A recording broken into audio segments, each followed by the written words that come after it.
한 주를 어떻게 보내셨나요? 이제 지난 한 주가 어떻게 보냈는지 우리가 이렇게 되돌아본다면 그 하루하루의 삶이 어떨 때는 다이나믹하게 흘러간 것처럼 느낄 때도 있고, 또 때로는 그냥 반복되어지는 일상으로 이렇게 지낼 수도 있습니다. 근데 아마 대부분은 반복되어지는 일상 속에서 반복되어지는 삶을 살아가는 그런 모습이 아마 우리 가운데 가장 많을 겁니다.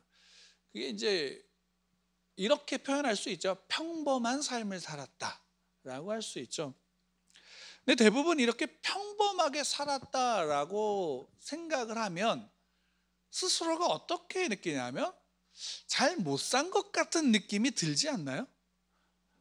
왜냐하면 그러니까 이런 거죠. 작년과 올해가 비슷하다면 작년보다 올해 더 잘 살았다라고 생각할까요? 아니면 좀 뭔가 끌짝지근함으로 이렇게 느껴지나요? 가만히 저는 대부분 저 자신을 좀 이렇게 생각해 보면 좀 그렇게 산 것 같으면 좀 이게 좀 끌짝지근한 느낌이 좀 듭니다. 뭔가 부족한 느낌이 들고 더 열심히 하지 못한 것 같은 후회가 남게 되기도 합니다. 그런데 성경에서 우리가 하나님께서 하나님의 백성들, 하나님의 자녀들을 택하시고 그 자녀들에게 요구하시는 그 삶의 모습을 이렇게 가만히 보게 되어지면 뭔가 되게 다이나믹하고, 그리고 되게 어떻게 본다면 특별한 것 같은 삶을 사는 것처럼 비춰지게 되지만, 실제로 그 구약 성경이든 신약의 이제 나온 복음서나 또 신약의 말씀이든 그 말씀대로 그리스도인들이, 하나님의 백성들이 살아가게 되면 특별함보다는 오히려 평범함이 더 맞는 것 같다라는 생각이 듭니다. 왜냐하면 실제로 성경에서 특별하게 살았던 인물들을 보게 되어지면 대다수가 특별하게 살았을까요? 아니면 아주 소수가 특별하게 살았을까요? 아주 소개된 소수가 특별하게 산 것을 볼 수 있어요. 근데 우리는 그 소수가 내게, 다른 사람은 몰라요. 내게도 그렇게 되기를 원하나요? 안 원하나요? 원하죠. 그럼 여기서 우리가 이제 질문을 하게 되어지는 거예요. 그러면 성경에 나와 있는 특별한 삶을 살아갔던, 특별함을 맛봤던 사람들처럼 살아가기를 원하고 그들을 믿음의 사람이다 라고 우리가 대표적으로 이야기할 수 있지만, 이거예요. 그러면 그들과 똑같은 삶을 살아가겠냐라고 물어봐야 돼요. 이거죠. 아브라함에게 너는 본토 친척 아비집을 떠나서 내가 너에게 지시할 땅으로 가라. 히브리서에서는 그가 알지 못하는 곳으로 그가 믿음을 따라서 갔다라고 말하고 있어요. 그러면 이거죠. 본토 친척 아비집을 떠나, 안락하고 내 모든 것을 가지고 있는 모든 기반을 떠나서 아버지께서, 하나님께서 지시하는 그 땅. 여기에서 우리는 이제 그 땅이라고 하면 지금은 많은 분들이 그렇게 알고 있지만 저는 이렇게 생각하죠. 영월 산골짜기 골짜골짝 들어가서 전기도 들어오지 않는 그곳. 사람들이 아주 그냥 산골짜기에서 수렵 생활을 하고 척박하게 살아가고 있는 그곳. 아브라함과 같은 믿음을 살아가려면 그렇게 해야 돼요, 안 해야 돼요? 해야죠. 당연하죠. 그렇죠? 다윗이 우리의 성경을 보면 가장 많이 존경하고 닮고 싶은 사람의 첫 번째 손가락을 꼽는다면 아마 다윗일 거예요. 그럼 다윗처럼 살아가야 되고 다윗과 같은 믿음을 소유하려면 이런 거죠. 사울에게서 도망쳐서 광야에서 미친 척 하면서까지 살아야 되는 비굴함을 경험해야 되죠. 그것도 뭐 1, 2년이면 끝나나요? 어마어마한 시간을 그렇게 살아야 되는 거예요. 그러면 그런 삶을 살 때 뭐가 빛날 수 있을까요? 그 속에서 살았던 것. 근데 그 속에서 어떻게 살았던, 비굴하게 살았던, 어쨌든 그래도 믿음을 붙잡았다라는 것. 영월 산골짜기에 있는 동굴에 들어가 갖고 그 불황자들에게 함께 그들을 위해서 살아갔던 그 삶. 제가 여기서 이렇게 이제 영월을 상징적으로 얘기하는 것은 시골이죠. 원주도 뭐예요? 시골이죠. 그러니까 이런 거예요. 서울에 사는 사람은 원주만 내려와도 답답하게 느껴요, 안 느껴요? 답답하게 느껴요. 근데 우리는 원주에 사니까, 원주에 사는 사람이 영월만 가더라도, 불과 한 3, 40분만 가더라도 어때요? 답답함을 느낄까요, 안 느낄까요? 답답함을 느껴요. 왜? 거기에서, 여기에서 누렸던 것들이 거기에 없는 것들이 있고, 또 내가 일상적으로 보편적으로 누렸던 것들이 없는 것들이 생기면 거기에 불편함을 느끼는 거예요. 그럼 이런 거예요. 믿음의 삶이라는 것은 결국 다른 게 아니라 그 불편한 곳에 내가 편하고 내가 안락하고 내가 누리고자 하는 그 모든 것들이 있는 그곳이던, 또 그것을 버리고 갔던 그곳이던, 아브라함이 갔던 그 자리, 다윗이 섰던 그 자리에서 그 모든 것이 없었어도 그들이 그곳에서 믿음으로 살았다라고 말할 수 있는 것, 그게 뭐냐라는 거예요. 그들이 기적을 행했고 그들이 특별한 경험을 했기 때문에 그들은 참 믿음의 사람이다라고 말할 수 있나요, 없나요? 말할 수 있나요, 없나요? 경험을 했기 때문이 아니에요. 본토 친척 아비집을 떠나서 내가 의지하고 내가 바라고 내가 가졌던 모든 것들 속에서 소위 말한다면 내 삶의 전부라고 했던 그곳을 버리고 떠날지라도, 그것이 없는 곳에 갈지라도 그곳에 계신 분이 누구예요? 하나님. 그렇죠? 그 하나님을 믿는 것, 그리고 그 하나님으로 말미암아 어떤 거예요? 살아가는 것이 누구의 사람이요? 믿음의 사람들의 삶이다라고 성경은 이야기해 주는 거예요. 근데 그것을 대표적인 인물들 한 사람 한 사람, 소수의 어떤 사람들로 말미암아 성경에서 이야기한다 그래서 그것이 보편적인 모든 그리스도인들이 그와 같이 살아야 된다라고 한다면, 이 땅에서 그렇게 참된 믿음을 가지고 살아가는 사람들, 믿음의 사람들이 얼마나 될까요? 저는 아마 개인적으로 그렇게 본다면 이런 거예요. 저와 여러분은 거기 못 껴요. 이게 진실이에요. 그러니까 한국에서 뭐 1,000만 명이 믿는다, 뭐 800만 명이 믿는다, 이거예요. 그 중에 100명이 될까 말까? 10명은 있을까요? 그런 믿음을 가진 사람이? 더 나가서 이거예요. 성경을 우리가 자세히 보게 되면, 그럼 아브라함이 실제로, 다윗이 실제로, 모세가 그럼 실제로 그런 믿음의 사람이었느냐라는 거예요. 실제로 보면 믿음의 사람처럼 보이지 않아요. 우리는 큼지막한 사건을 통해서만 보기 때문에, 그리고 그가 행했던 어떤 하나의 어떤 사건으로만 그를 평가하기 때문에 믿음의 사람이다라고 보지만, 실제로 하나하나 민낯을 그냥 다, 죄송합니다, 까보면 이렇게 말할 수 있어요. 나보다 더한 사람이 여기 있구나. 그게 성경의 대표적인 인물들의 모습이에요.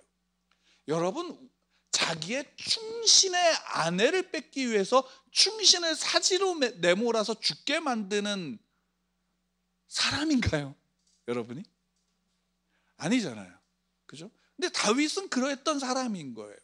그럼에도 불구하고 특별히 이제 히브리서 11장의 믿음장이라고 하는 11장에서 그들을 뭐라고 평가하고 있나요? 믿음의 사람이라고 얘기를 하고 있어요. 그럼 여기서 우리가 한번 생각해 봐야 되는 게 이거예요. 그들의 실제의 민낯을 까본다면 그들은 믿음의 사람이라고 할 수 없음에도 불구하고 후대에 그들을 바라면서 믿음의 사람이라고 말할 수 있는 평가가 어디로부터 나왔을까요? 그렇죠? 중요한 건 그거예요. 하나님으로부터 나온 거예요. 그러면 여기서 우리가 생각해야 되는 게 이거죠. 그럼 믿음이 뭘까요? 믿음이 뭘까요? 믿음은 내가 얼마나 착한 사람이냐가 믿음의 결과물일까요? 아닐까요? 아니라는 사실이에요. 믿음의 결과물은 뭐에 있냐면 가장 요즘 식으로 말한다면 1티어 영순위가 뭐냐면 하나님이에요. 그러니까 하나님이 나를 믿음으로 인정해 주시고 하나님이 나를 믿음의 사람이라고 인정해 주시지 않는다면 나는 믿음의 사람이 될까요? 안 될까요? 될 수 없어요. 그러면 하나님이 나를 믿음의 사람이라고 인정해 주시는 그것 자체가 우리의 믿음의 본질이에요. 그리고 그 믿음은 그렇기 때문에 믿음의 본질은 내가 얼마나 잘 믿고 내가 얼마나 좋은 사람으로 살아가느냐의 결과물이 중요한 게 아니라 먼저 중요한 것은 믿음이 깊어지면 깊어질수록 깨닫게 되어지는 게 뭐냐 하면 은혜 아니면 살아갈 수 없음을 깨닫게 되어지는 거예요. 내 믿음이 은혜로 말미암은 것이구나라는 것을 깨닫는 것. 그리고 그 은혜는 하나님이 나를 사랑하신다라는 그 사랑으로 말미암아 나를 어떻게 해요? 은혜를 주시는 거예요. 이 사실에 우리의 믿음이 기반하지 않으면 우리는 늘 우리의 믿음이 뭘로 더딥혀지게 되냐면 뭔가로 내세워야 할 만한 것을 내세워야 되는 거예요.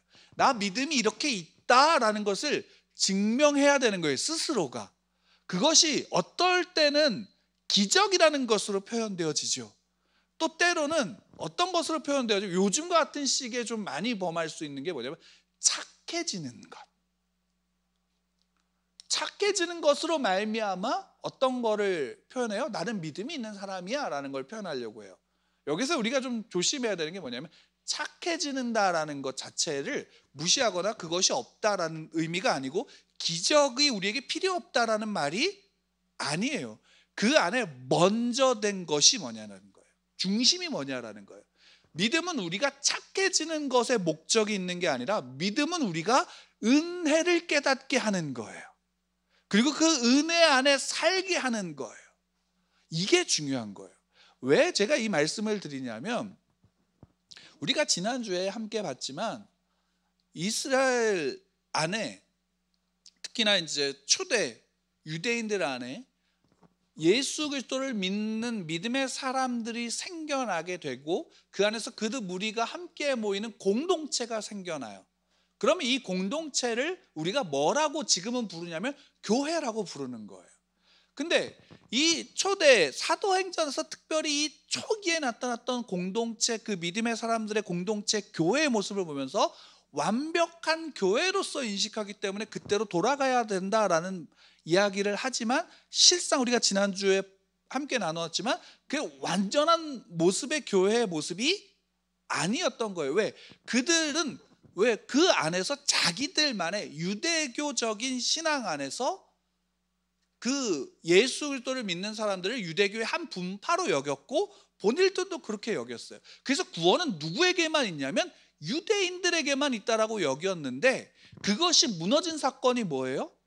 하나님이 친히 고넬료 안에서 성령을 부으시고 그 받은 성령이 베드로가 있는 자리에서 어떤 거예요? 자기들이 받은 구원의 은혜와 동일한 생명을 얻는 회개를 주시고 이방인에게도 구원이 임한다라는 사실을 경험하게 하고 보게 하신 거예요. 그래서 베드로로 말미암아 예루살렘에서 어떻게 돼요? 예루살렘 공동체 교회 안에서 이것으로 인한 청문회를 하죠. 너 왜 이방인하고 같이 친교를 나눴어? 라고 말하는 거예요. 그러자 있었던 일들을 그대로 이야기하니까 그 안에 이제 다른 사도들과 예루살렘 공동체의 지도자 모두가 어떻게 뭘 인정했냐면 이방인에게도 구원이 임하는구나 라는 사실을 깨닫게 되어지는 거예요. 근데 이 일이 있는 그 상황 가운데 오늘 우리 말씀을 보면 19절에 이렇게 시작해요. 어떻게 하냐면 그때에 스데반의 일로 일어난 환란으로 말미암아 흩어진 자들이 베니게와 구브로와 안디옥까지 이르러 유대인에게만 말씀을 전하는데 라는 거예요. 그러니까 스데반의 죽음 그 순교 사건으로 말미암은 환란이 있는 그 시기가 같이 있는데, 그때 앞에 사건도 같이 그 청문회나 고넬료의 사건이 있던 그 비슷한 시기에 어떤 일이 있었느냐, 유대인들이 그 환란을 계속 피해서 어떻게 해요? 예루살렘을 떠나서 다른 이방 지역으로 갔는데, 당시에 유대인들이 유대 안에만 있었던 게 아니라 그 지중해 연안에 있었던 도시국가들, 그 특별히 안디옥이나 이런 도시국가에 유대인 공동체들이 형성이 되었었던 거예요. 그들에게만 어떻게 되냐면 복음을 전한 거예요. 이방인들에게 전했어요, 안 전했어요? 안 전했어요. 그들에게만 전했는데 어떤 일이 벌어졌냐면, 베니게와 구브로 안디옥까지 이르러 유대인에게만 말씀을 전하는데 그 중에 구브로와 구레네 몇 사람이 안디옥에 이르러 헬라인에게도 말하여 주 예수를 전파하니라는 거예요. 그러니까 유대인에게만 전했는데 그 중에 몇 사람이 헬라인에게도 전한 거예요, 안디옥에 이르러서. 그러니까 어떤 일이 벌어졌어요? 고넬료가 구원을 받은 것처럼 어떤 일이 벌어져요? 21절 같이 읽겠습니다. 시작. 주의 손이 그들과 함께 하심에 수많은 사람들이 믿고 주께 돌아오더라. 이방인들이 믿기 시작한 거예요. 그러니까 앞에 그 고넬료의 사건은 그 다음에 교회가 어떻게 이루어지는지에 대한 부분을 보는데, 이 사건 이후로 여러분들이 사도행전을 우리가 읽다 보면 어떤 일이 벌어지냐면, 유대인 교회가, 유대인 그리스도인 교회가 그래도 중심이고 지도자적 역할을 하고 예루살렘 교회가 중심의 역할을 했지만, 더 많은 수의 이방인들이 모이는 교회가 생겼어요, 안 생겼어요? 생기게 되는 거예요. 왜? 사도 바울이 그 다음에 다니면서 교회를 세우고 전했던 그곳에 이방인들이 모이고 이방인들이 함께 했으니까. 실제로 15장에 가서 보면 그 이방인들, 그리스도인들을 어떻게 대해야 되는지에 대한 종교회의가 열려요, 15장에서. 근데 그건 나중에 우리가 함께 보기로 하고, 어쨌든 그 안디옥의 이방인들이 믿는 자의 수가 늘어나니까 예루살렘 교회에서 베드로로 인한 어떤 그런 사건들을 경험하고 확인하기 위해서 누구를 보내냐면 바나바를 보내는 거예요. 그러니까 바나바가 가서 봤어요. 봤더니 어떤 일이 벌어져요? 진짜로 바나바는 또 성령에 충만한 사람이고 선한 사람이니까 그가 함으로 더 많은 일들이, 복음을 듣고 많은 이들이 주께로 돌아오는 역사가 일어나니까 그거를 그대로 보고하고, 그 보고 속에서 결국 바나바가 누구를 데리고 오냐면 당시에 사울을 데리고 안디옥에서 1년 동안 함께 사역을 하는 장면이 나오는 거예요.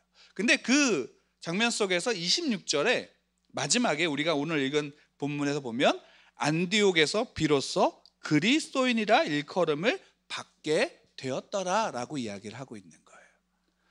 여러분, 여기에서 왜 특별히 이때 그리스도인이라고 불렸냐? 그 이전에 유대인들이 중심이 돼서 믿었던, 예수님을 믿었던 사람들, 그 사람들은 그리스도인이라고 그럼 그 이전에 불렸어요, 안 불렸어요? 불리진 않았어요. 근데 이때에 이방인들에게도 퍼져나가면서 이방인들 가운데 예수님을 믿는 사람들을 뭐라고 부르냐면 그리스도인이라고 부르기 시작한 거예요.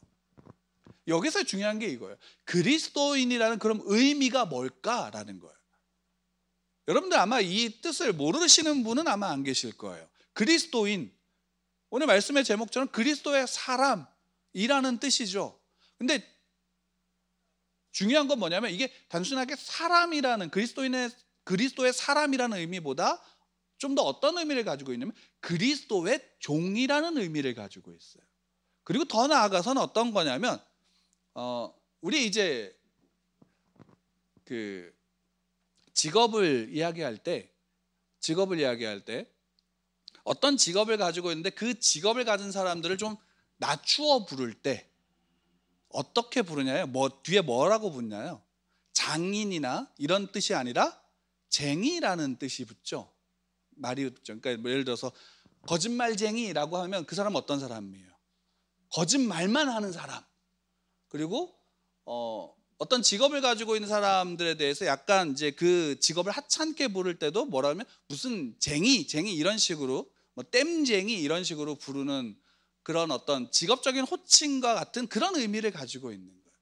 그러니까 그리스도인이라고 불렸던 그 의미 속에는 어떤 의미가 있냐면, 이 사람들은 그리스도인들, 예수님을 믿는 사람들은 어떻게 불린 거냐면, 야, 쟤네는 마치 오늘날 예수 믿는 사람들 약간 비하할 때 어떻게 불러요? 예수쟁이라고 부르죠. 그런 거예요. 근데 이게 뭐 꼭 비하한다라는 의미보다는 그 당시에 그리스도인들이, 예수님을 믿고 예수님을 따르는 사람들이 뭔가 달랐다라는 거예요. 그래서 그들을 통칭해서 이방인들이나 다 봤을 때, 야, 쟤네는 그리스도인이야, 쟤네는 예수쟁이들이야 라고 말하고 있는 거예요. 그럼 이게 비하, 야, 예수쟁이라고 하면 비하해서 기분 나빠지는 게 아니라, 이때는 이게 이 사람들에게 있어서 뭐냐면, 그리스도인, 예수님을 믿는 사람들은 달랐다라는 것이 내포되어지는 거예요. 그럼 그 다른 게 뭐냐라고 할 때, 그 다름이 단순하게 예수님 믿는 사람들은 착했어, 구제를 했어 라는 의미가 아니라, 그거보다 더 깊은 의미가 뭐냐면, 그들은 예수님의 말씀을 가지고 예수님의 도를 따라서 살아가는 사람들이야 라는 거예요.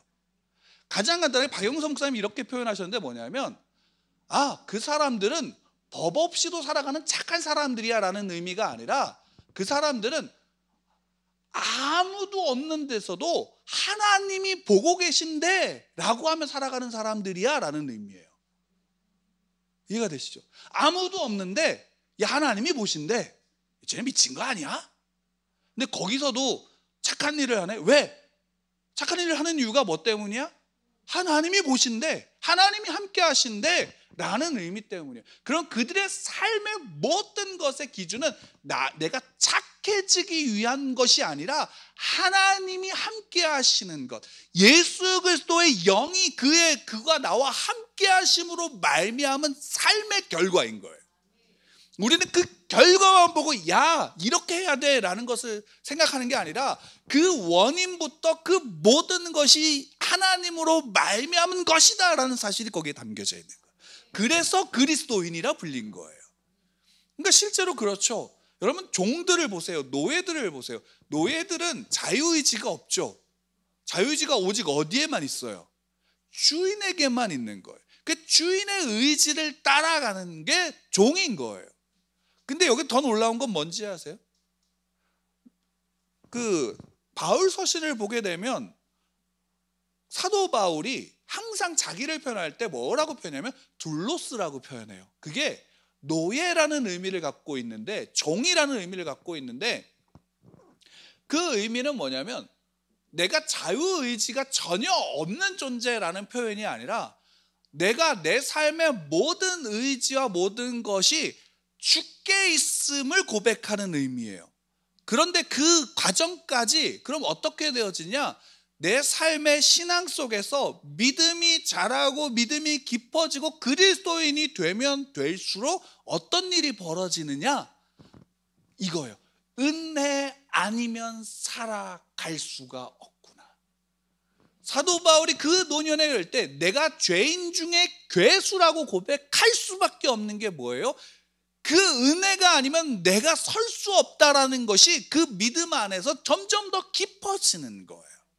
그러면 그 안에서 내가 죄인 중에 괴수라는 것을 깨닫게 되어졌을 때, 그 죄인인 나를 구원해 주신 분이 예수 그리스도이시고 그분으로 말미암아 하나님과의 관계가 회복되어진 걸 깨닫게 되었다면, 내 삶의 기쁨과 내 삶의 소망과 즐거움이 누구로 말미암은 것이냐? 하나님과 함께할 때 즐거운 거예요.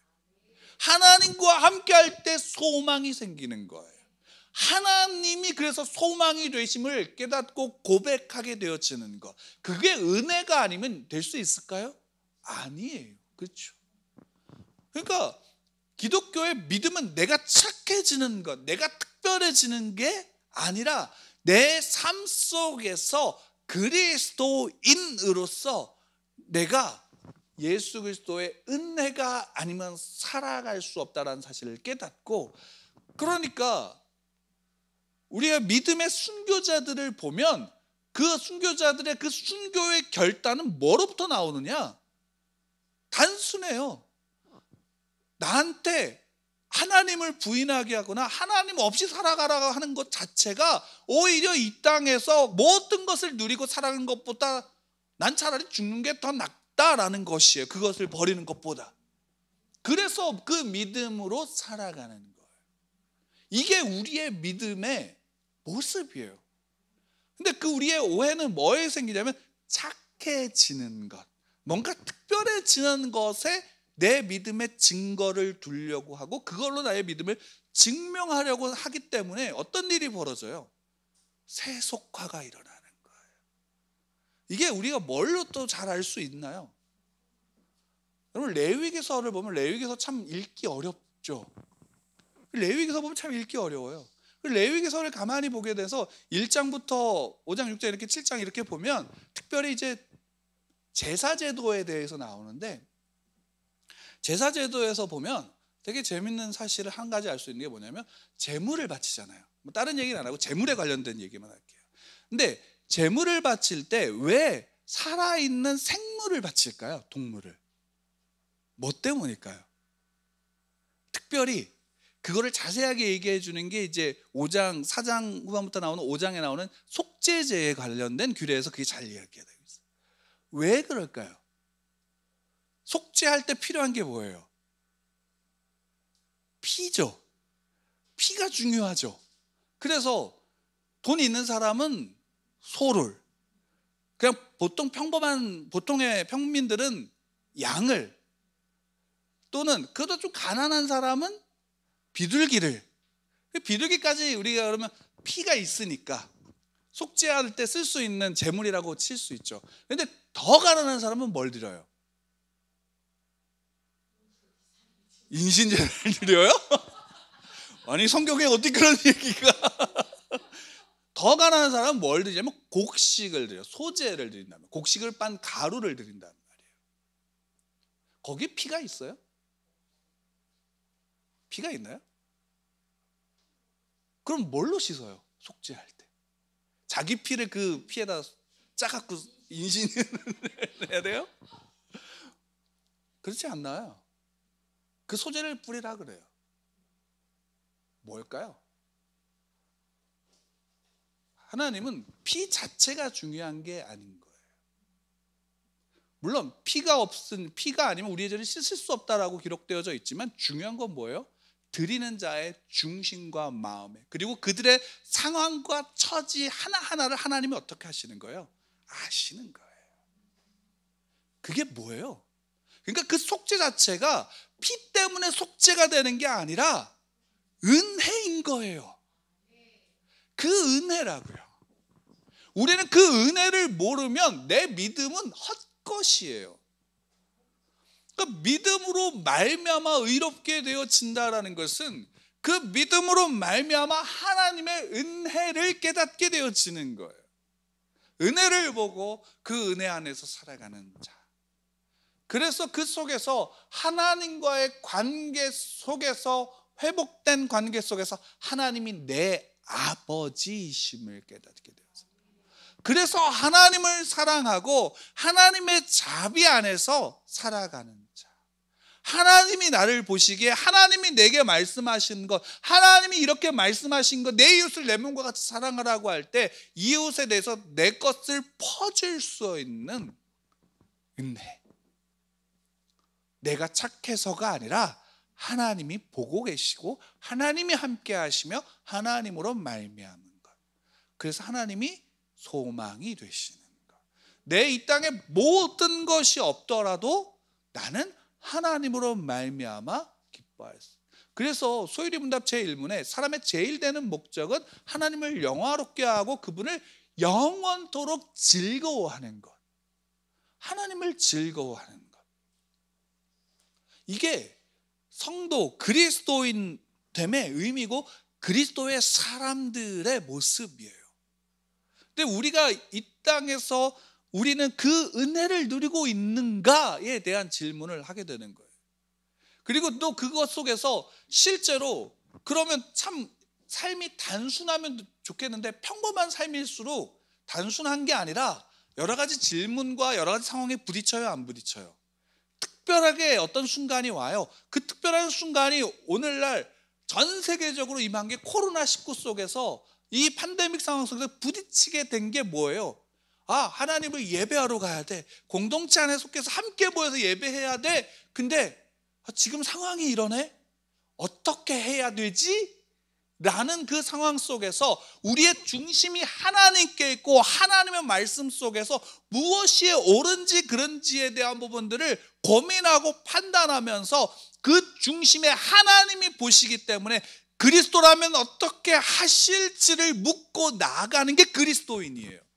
야, 이렇게 했는데 사람들이 이렇게 말하고 있어, 그러니까 이렇게 해야 돼가 아니라 그 앞에 내 질문 속에서 그 앞에 하나님과 관계 안에서 하나님이 어떻게 내게 말씀하시고 무엇을 요구하시는지를 보며 나아가는 거예요. 근데 이게 혼자 될 수 있을까요? 없을까요? 혼자 한다면 이 세상에 전 세계 나 혼자만 있다면 문제가 되지 않죠. 나 하고 싶은 대로 하면 되잖아요. 하나님 앞에서 내가 할 수 있는 거 그냥 하면 되는데 문제는 뭐냐면 우리는 혼자가 아니에요. 그래서 공동체가 필요한 거예요. 그 공동체 안에 함께 이야기하는 그리스도의 사람들, 그리스도인들이 함께 모여서 이 문제에 대해서 함께 이야기하고 고민하며 하나님은 우리에게 무엇을 요구하시는지를 함께 묻고 함께 이야기하며 함께 그 문제를 해결해 나갈 때 어떻게 되는 거예요? 내가 잘못된 길을 가는 걸 잡아줄 수 있는 거예요. 그래서 공동체가, 교회라고 하는 이 공동체가 예수 그리스도를 구주로 믿고 영접하여 그리스도인 된 자들이 모인 공동체가 형성이 되고 함께하는 거예요. 그러니까 실제로 우리가 11장에서 봤지만, 그 앞에서 우리 지난주에 봤지만 이스라엘 백성들, 유대인들 공동체 안에 심각하게 부딪히게 된 게 뭐예요? 자기들에게만 구원이 있는데 이방인에게도 구원이 임하네? 이 문제에 대해서 어떻게 보고 혼자 판단하고 혼자 생각하는 게 아니라 공동체 안에서 함께 보고 함께 듣고 함께 고민하며 함께 결론을 내리는 거예요. 그럴 때 어떻게 돼요? 그 안에 하나님의 지혜가 그 함께하는 사람들 가운데 함께하게 하심으로 올바른 방향으로 나아갈 수 있게 나아가요. 그게 예루살렘 공의의 이제 첫 번째 종교 회의라고 할 수 있는, 기독교 회의라고 할 수 있는, 거기에서 더 발전된 형태로 나아갈 수 있게 되는 거예요. 우리가 나중에 보겠지만 이거예요. 이 사실이 우리에게 보여주는 바, 그러니까 그리스도인이라는 것, 그리스도의 사람이라고 말하는 것은 단순하게 예수 믿고 교회 다니는 사람으로 끝나는 의미가 아닌 거예요. 단순하게 착한 사람들도 아닌 거예요. 기적을 행하는 사람들도 아닌 거예요. 그들의 중심에 누가 있고 누구와 함께하고, 그렇기 때문에 저들은 예수쟁이야 라고 말할 수 있는 거예요. 그리스도의 사람들이야. 그리스도의 도를 따르고 그리스도의 도를 붙잡고 그리스도의 도를 살아가는 사람들. 예수님이 늘 하나님이 나와 함께 하심을 아셨기에 늘 기도한다라는 것은 뭐예요? 그 누구에게 나가는 거예요? 하나님 앞에 늘 함께한, 매 순간 함께 하셨지만 특별한 시간을 내서 하나님 앞에 서는 것, 그게 뭘까요? 기도이잖아요. 그래서 내 뜻과 내 의지와 내 힘으로 하는 게 아니라 하나님께 묻고 하나님의 뜻을 구하고 내가 할 수 없으니까 하나님 앞에 맡기는 것. 그래서 우리가 결과는 누구에게 있다고 말하는 거예요? 하나님께 있다라고 고백하는 거예요. 우리는 그 믿음의 사람들이다라는 사실. 여러분, 우리는 그 믿음의 사람들, 은혜를 누리고 있는 사람들, 하나님의 은혜가 여러분들 가운데 함께하는 사람들이 그리스도인입니다. 여러분인 거예요. 그러니까 나 혼자 있는 게 아니라 누가 함께 하시면, 하나님이 함께 하심을 믿는 믿음 안에서 그분을 누릴 수 있는 것, 그 은혜 안에 내가 있다라는 사실을 여러분 믿으시길 바랍니다. 그래서 은혜 아니면 살아갈 수 없습니다. 그래서 은혜 아니면 우리는 설 수 없습니다. 그리스도의 사람이기 때문에, 그리스도인이기 때문에. 이게 얼마나 복된 이름입니까? 내가 그리스도인이다라는 사실. 하나님이 아니면 살아갈 수 없고 하나님으로 살아가고 하나님으로 만족하며 하나님으로 설 수 있는 자들. 초월적인 존재죠.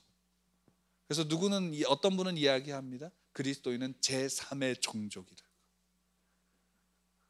제3의 종족이에요. 그리스도로 말미암아 살아가는, 이 땅에 속하지 않은, 하나님의 나라에 속한, 그럼에도 이 땅에서 하나님의 사람으로서 살아가는, 이게 그리스도인이고 저와 여러분입니다. 우리는 그 믿음 안에서 살고 그 은혜 안에서 살아가고 있습니다. 그래서 우리는 늘 은혜를 구하는 것이고, 예수님은 말씀하시죠. 믿음을 구하라고. 믿음이 없음 믿음을 더하여 주십시오라고. 우리는 그 속에 늘 서는 겁니다. 내 믿음이 더 좋다, 너 믿음이 더 좋다라고 판단할 수도 없어요. 왜? 우리의 모든 순간 속에서 그 모든 것에 믿음을 인정하고 증명하시고 증거하시는 분이 하나님이시니까. 욥의 믿음을 증거하시는 이가 누구예요? 하나님이시잖아요. 그게 욥기의 내용이에요. 그 욥이 나중에 깨닫는 바가 그거예요. 레위기서에서도 그런 걸 이야기해 주는 거죠.